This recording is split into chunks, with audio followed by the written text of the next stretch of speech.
Welcome to Real Crusades history. The transcontinental conquest of the Arabs was stopped dead by Charles Martel's victory at Tours in 732. After subjugating some of the most powerful regions of the world, Egypt, Persia, Syria, Palestine, North Africa, and Spain, the massive Muslim war machine was vanquished by a tough little Frankish army. How did it happen? What made Charles and his men able to do what so many richer and better equipped armies could not?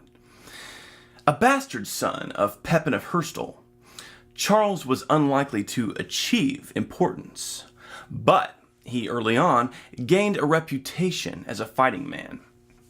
Pepin's legitimate grandsons imprisoned Charles after their father's death, but Charles escaped and attracted followers. At the Battle of Vincy in 717, Charles won dominance of the Frankish kingdom. After much hard campaigning, Charles succeeded in uniting the Franks under himself.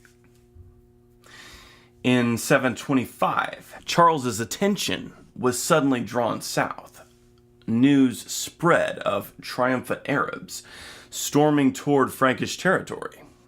Charles sensed a particular danger in the Arabs and put all of his energy into fighting them. The Umayyad Muslims, having easily captured Spain, anticipated an easy campaign in southern France. They moved on Aquitaine, raiding and burning. The Muslims, under Abd al-Rahman, were unaware that Charles Martel, unlike many other European leaders they'd encountered, had forged a disciplined, battle-hardened army. So how did he do it? How did Charles Martel so absolutely defeat this military powerhouse? The answer lay in Charles's sharp, tactical mind combined with the skill and experience of his men. By the time Martel's Franks faced the Arabs, they'd been campaigning every single year, a novelty at the time. Charles selected the site where he would meet the Arabs, high ground guarding Tours. The Arabs found Charles's men drawn up in a phalanx with trees all around them to hinder Arab cavalry.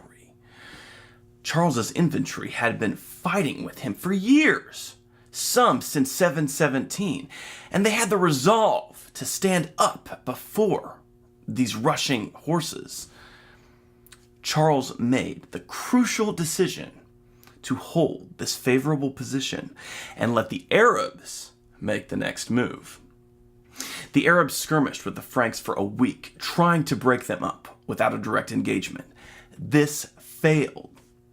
Though nervous, Rahman was tempted by the prospect of sacking Tours.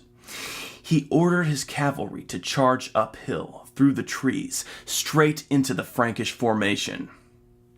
What followed was astounding. The Frankish infantry did not break. Repeated charges by the Arabs were smashed on Frankish lances.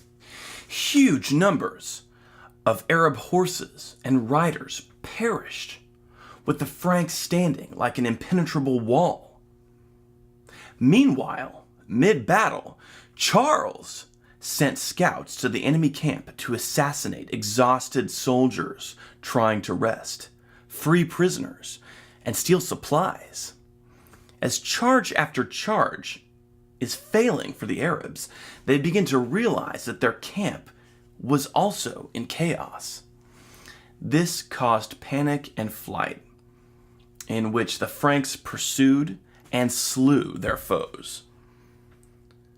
In the turmoil, Abd al-Rahman was surrounded himself and killed. The issue was decided. The Arabs had been utterly defeated by the Franks. France was saved for Christendom. The Arab conquest was brought to a screaming halt. History was made. Charles Martel's intelligence and capability set the stage for victory, while the resilience and discipline of his men made his vision a reality. For the rest of his life, Charles would win victories over the Muslims, earning his title the Hammer. His achievements during a dark time meant nothing less than the survival of Christian Europe and the eventual flowering of a triumphant, culturally rich Western civilization. Thanks for watching. Please subscribe to this channel to get regular updates on the Crusades. Also, I'm currently trying to increase my advertising budget for the channel, so if you can, please click on the donate button to make a quick PayPal donation to support Real Crusades history. Also, don't forget to like Real Crusades history on Facebook and leave any comments you might have on this topic. Thanks.